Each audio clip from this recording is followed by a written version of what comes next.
ઘણી વાર કહેતો હોઉં છું કે અબ્દુલ કલામ અને આલ્બર્ટ આઇન્સ્ટાઈન આ બે માંથી જેનો વાળ ઓળેલો ફોટો તમને મળે એને મને કહેજો, એટલે હું એક ચોકલેટ આપીશ.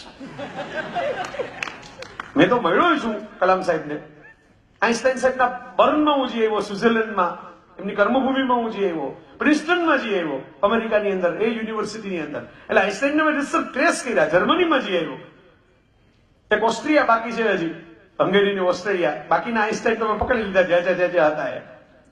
પણ એક ફોટો મેં એવો જોયો નહીં, સ્ટુડન્ટ હતા એને વાત કરતા કે એના વાળ ઓળેલા હોય. દુનિયાની દરેક યુનિવર્સિટીમાં ફોટો છે. કલામ સાહેબનો ફોટો ખાલી ચહેરો ન હોય, ખાલી વાળ મૂકી દો ને ચિત્રીને, તોય લોકોને ખબર પડી જાય કે અબ્દુલ કલામનું ચિત્ર છે. સાહેબ તમારું મગજ ઓળેલું હશે ને તો તમારા વાળ ઓળેલા નહીં હોય ને તો ચાલશે, લોકો સ્વીકારી લેશે, લોકો પાછળ આવશે, દોડશે, ભેટી પડશે, પ્રેમ કરશે. મગજ ઓળેલું રાખો. યશ ચોપડાના માથા ઉપર વાળ હતા નહીં, પણ શાહરૂખને કેટરીના નચાવી શકતા હતા.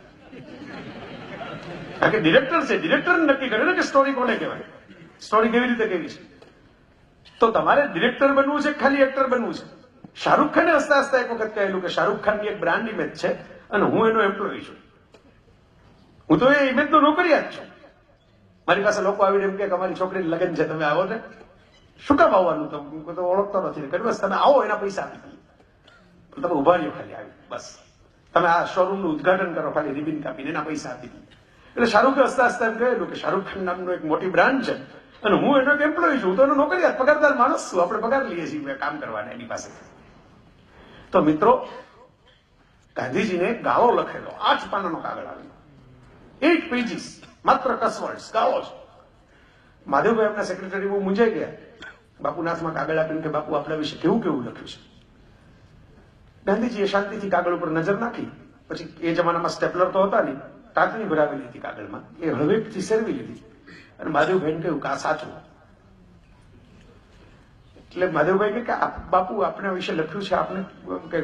એટલે ગાંધીજી એમ કહ્યું કે જો આમાં ગાળો લખી છે, એ કઈ તમને મને કામ લાગે ખરી? માધવભાઈ કે ના, કે કાગળ 2 બાજુ લખાયેલો છે, આમાં ફરીથી કઈ લખાય એમ નથી. તો માધવભાઈ કે તો કે ટાચણી છે ને બીજી વાર ઉપયોગમાં આવે એમ છે, આમાંથી લેવા જેવું આટલું જ હતું. લોકો તમારા વિશે જે કાંઈ બોલે ને સાહેબ, એનો ઓપિનિયન છે, પણ તમે એવા નીકળો ને તો એ ટ્રુથ છે. ઓપિનિયન ભૂલાઈ જશે જો તમે એવા નહીં હોતો. આજે બોલશે તમારા વિશે, જાત જાતનું બોલશે, પણ તમે એવા નહીં હો ને તો ઓપિનિયન ગ્રેજ્યુઅલી ફેડ આઉટ થઈ જશે. મેં પૃથ્વી ઉપર આટલું બધું ફર્યો છું, એમાં ક્યાંય કોઈ વિવેચકનું પૂતળું નથી જોયું. સર્જકના જ પ્રતિમાઓ હોય, એના નામના બગીચા હોય, એના નામના પાર્ક હોય, એના નામના બિલ્ડિંગ હોય. કોઈ ફલાણા ભાઈ કે બોલા ભાઈ શું કરતા? તો કે 25 વર્ષથી ફિલ્મોના રિવ્યુ લખતા, જે ફિલ્મ આવતી એને તોડી નાખતા. એનું પૂતળું મેં નથી જોયું, ફિલ્મ એક્ટરો જોયા છે. તો મિત્રો, આપણે પરફોર્મર બનવાનું છે, આ આપણું ટાસ્ક છે.